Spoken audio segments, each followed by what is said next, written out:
ชิมเรื่องราวว่ะใส่เข้ามาทิมเพิ่ม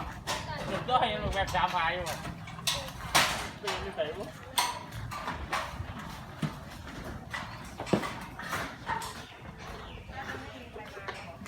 ยังเลย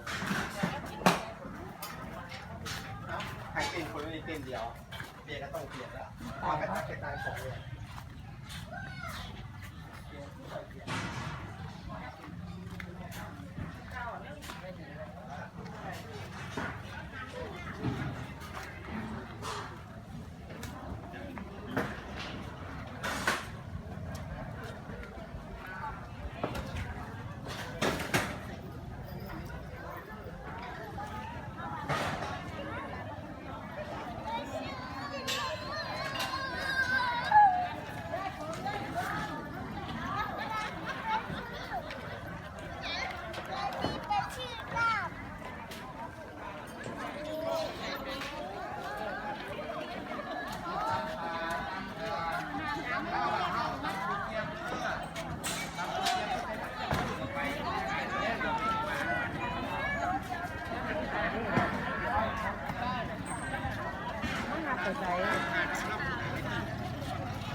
เอาอยู่เจ้าว่า